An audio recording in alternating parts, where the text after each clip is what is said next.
السلام عليكم، عاملين ايه؟ يا رب تكونوا بخير.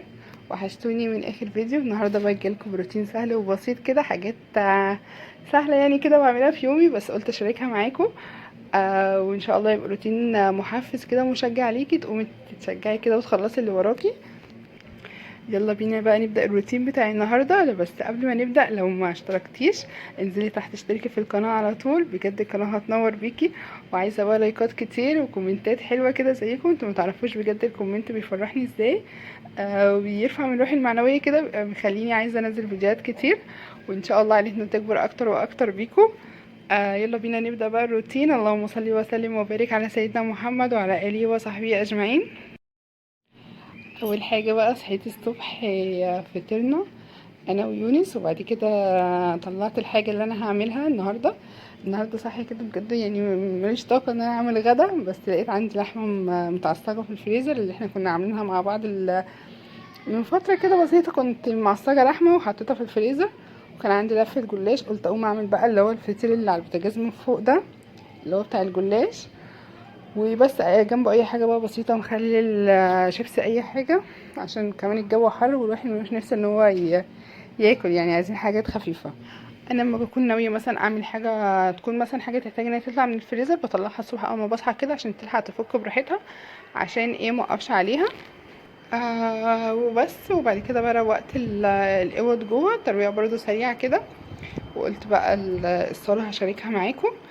قمت كده فتحت بقى الشبابيك والبلكونة كده عشان الشمس تدخل يعني الدنيا تبقى هوا. هو كان فيه هوا، بس ايه الهوا اللي هو السخن ده، بجد كان الايام دي الجو حر قوي. بس برضو لازم ايه الشقة تتهوى. انا الصالة عندي ما كانش فيها اي حاجة، يعني ما كانش فيها كراكيب مثلا او كده. لا، انا قلت اعملها عشان انا ساكنة على طريق بيبقى فيه تراب يعني بيدخل الشقة، فقلت بقى ايه انفض كده واكنس التراب على طول، واعمل برضو الانتريه بالمكنسة كده على طول، اشفط التراب. بحب اعمله يعني من فترة لفترة عشان ايه التراب ما يتكومش عليه على طول يعني كده.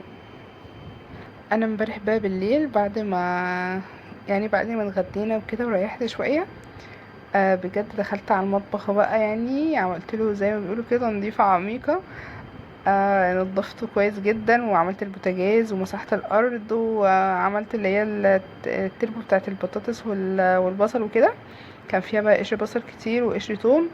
بجد قعدت فيه قد كده اعمل المطبخ، وقلت بقى انا لسه منزله لكم الفيديو اللي هو بتاع المطبخ، يعني اللي هو بتاع التنظيفه العميقه بتاعه المطبخ، قلت بقى يعني ما نزلهوش تاني. بس بجد امبارح يعني هلكت والله، يعني حوالي ساعتين في المطبخ بس عماله اعمل فيه. وعملت بقى مسحت الارض وعملت المطبخ برضو، غسلته من بره المطبخ نفسه، ولمعته بقى ولمعت البوتاجاز. بس فالمطبخ رايق مفيهوش اي حاجه، هو بس مفيش غير المواعين اللي هي بتاعه الفطار اللي احنا هنغسلها مع بعض، وهنعمل بس الغدا وخلاص على كده. ولو الفيديو بقى فيه وش كده يعني شويه، معلش استحملوني، عشان انا عند ماما وتحت في واحد يعني راجل بتاع كرتون وكده، فمشغل المكنه، فالمكنه ايه يعني عامله وش شويه، فمعلش اعذروني بقى لو في اي ازعاج في الفيديو. كملوا بقى الفيديو للاخر علشان تشوفوا الاكل بقى، وبجد كان تحفه قوي. ساعات الواحد بيبقى زهقان من الاكل، بس بيحب اللي هو يجدد، مثلا تعملي حاجه بطريقه تانية، فبتحسي بتغيير وتجديد، يعني احسن كمان من مثلا احنا زهقنا من الجلاش اللي في الفرن، فقلت بقى ايه اجدد واعمله من فوق كده. بجد بيبقى حلو قوي وبيبقى خطير يعني. ممكن اصلا ينفع في فطار، في غدا، في عشاء، اي حاجه بيمشي يعني مع كله. انا لسه برضو عامله تنظيفه عميقه للصاله عندي. هسيب لكم برضو لينك الفيديو في صندوق الوصف، عشان اللي متفرجش عليه يدخل يتفرج عليه. فانت ما بتكوني مثلا منضفه تنظيفه مثلا كويسه كده بضمير، تحسي ان انت لو عملتي مثلا يعني مش هتكمل معاكي الصلاه، مثلا ما كملتش معايا 10 دقايق كنت مخلصاها، لان هي نظيفه في الاساس، ما بتكملش معاكي حاجه، يعني انت لما تكوني معلش تعبي شويه، بس بعد كده تبقي مرتاحه، مش هتاخد منك بقى مجهود كتير.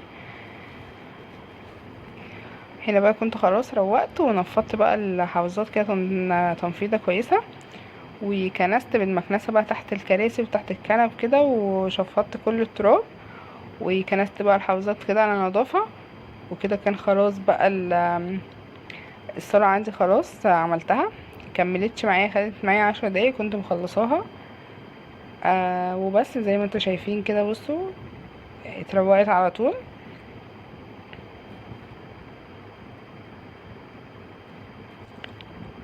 وبس يلا بينا بقى ندخل على على المطبخ.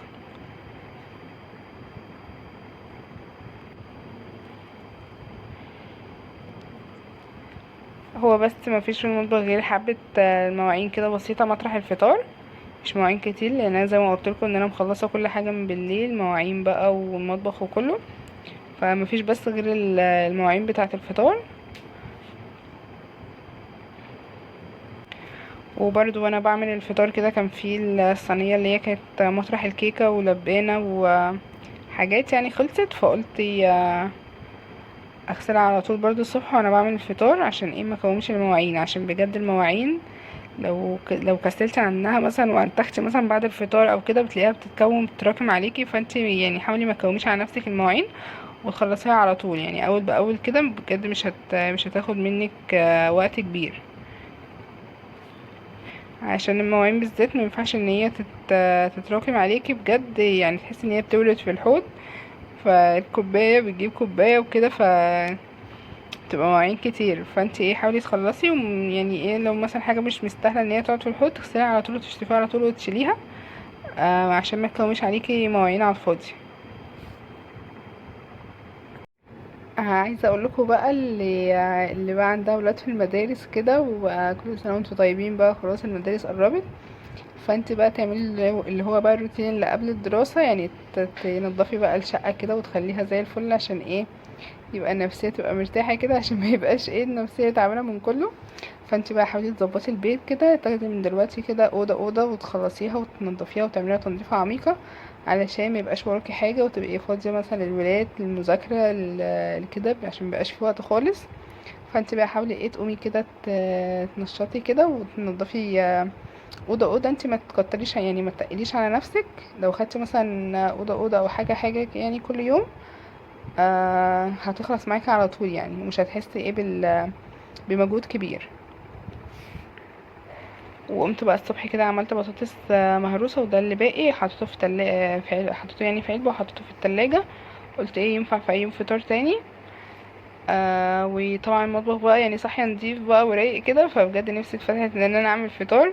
انما لو في مواعين بقى هتحسي ان انتي ايه مكسله تعملي حاجه. فبجد يعني المطبخ ما بيكون نضيف بتحسي ان الشقه كلها نضيفه. فيعني لازم اول حاجه يكون المطبخ عندي يكون نضيف. كده بقى خلاص خلصت المواعين اللي عندي، وهغسل بقى الحوض كده صابونه تظبينه كويسه. اهم حاجه عندي يعني الحوض يبقى نضيف، والازاز بتاع البوتاجاز يبقى ايه بينور كده، يعني ازاز البوتاجاز اهم من ازاز الشقه اللي عندي بره. فحاجات اساسيه كده لازم تكون معموله.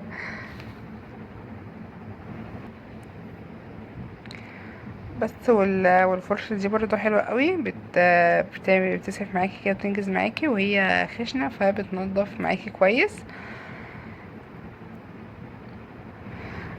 كده بقى هندخل بقى على الغدا على طول. كده خلاص خلصنا كل حاجه، مفيش غير الغدا. زي ما قلت لكم اللي هو هنعمل اللي هو الفطير اللي في الطاسه ده بالجلاش. بجد حلو قوي، ممكن تعمليه في باي حاجه، يعني ممكن تعمليه مثلا لو عندك بسطرمه تعمليه، عندك حبه مثلا شاورما فضلوا من اكله، ممكن برضو ايه تحطيهم كده في الجلاش بتبقى حلوه قوي. وممكن برضو تخليها ميكس جبن، بس في ناس بتحبها كده. فعادي يعني، بصي ممكن تحطي فيه اي حاجه، وممكن تعمليه حادق وممكن تعمليه حلو. فهو سهل وبيعمل ايه افكار كتير، يعني بيخليكي ايه تبتكري فيه بصراحه. هنا بقى جبت اللحمه المفرومه هي اللي عندي، وطلعت لفه الجلاش والجبنه، وحته بقى سمنه بلدي كده تديها طعم. كنت مطلعاها من بدري عشان ايه تسيح.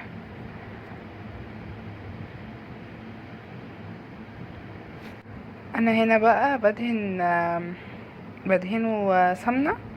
في ناس بتحب تقليه مثلا في زيت، يعني تقليه في الزيت كده بيبقى زيت غويط وتحطه فيها، بس لا انا ما بحبش كده خالص.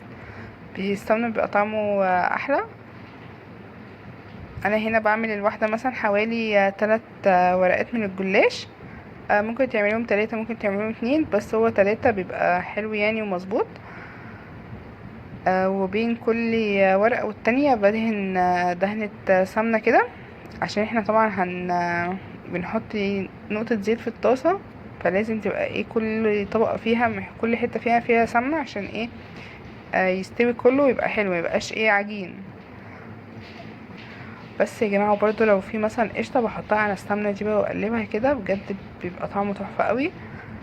بس انا ما لقيتش عندي قشطه فاستكفيت بالسمنه بس بجد القشطه يعني جربوه كده بالقشطه وادعولي، بجد بيبقى تحفه قوي، كانك بتاكلي فطير اللي هو الفلاحي ده.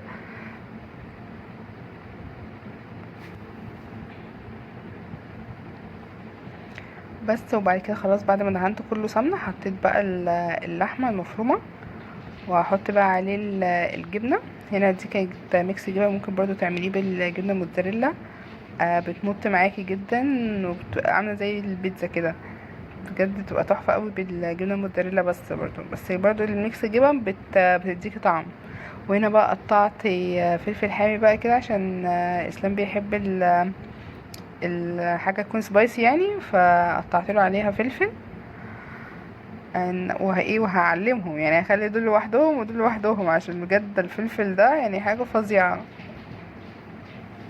الايام دي بجد حامي جدا، يعني تاكليه يطلع من ودانك. فلا لازم بقى ايه اعلمهم كده، وحطيت اللي هما السبايسي دول حطيتهم لوحدهم، والتانيين بقى ايه هحطهم لوحدهم. شايفين بقى شكلها اهي، بصوا يعني انتوا شفتوا الخطوات بتاعتها. سهلة يعني، ده شكلها بعد ما عملتها بتبقى مربعة كده. هما 2 بيكفوا الواحد بجد، ومتبقيش يعني 2 متبقيش قادرة تكمليها، فهما يعني 2 بيبقى حلو قوي. ولفة الجلاش دي عملت معايا 5 يعني 5 فطاير من الجلاش دول،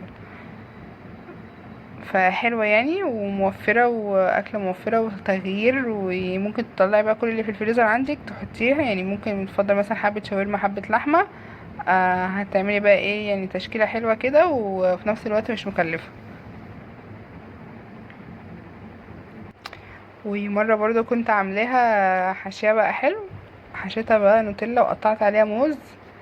كانت تحفة يعني، انت ممكن تاكليها بس هي اللي بالنوتيلا والموز دي، بجد تبقى تحفة قوي. ايام يعني ما الواحد كان بيجيب النوتيلا بس ممكن تعمليها باي حاجه، ممكن تحشيها مربى، ممكن بس تعمليها فاضيه كده وتعمليها في السمنه، وترشي عليها لبن، تقطعيها كده وتروحي رش عليها رشه لبن كده وسكر بودر من فوق، بجد تحفه تحفه.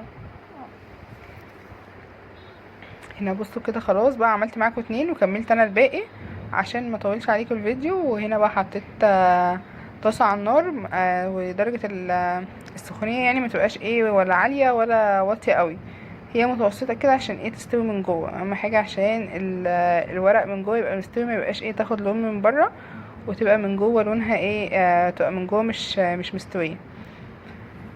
فانت خلي درجه الحراره متوسطه.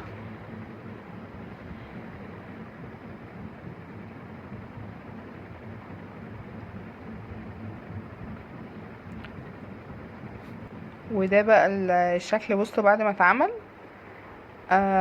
حلو قوي، جربوه هيعجبكم. ويا رب يا رب بقى يكون روتين النهارده كده عجبكم، وعايزه بقى لايكات كتير، واللي مشتركش في القناه ينزل تحت بسرعه تشترك، عشان كل ما انزل فيديو ان شاء الله جديد يوصلك. فانزلي تحت اشتركي وفعلي الجرس عشان يوصلك كل جديد. ومع الف سلامه.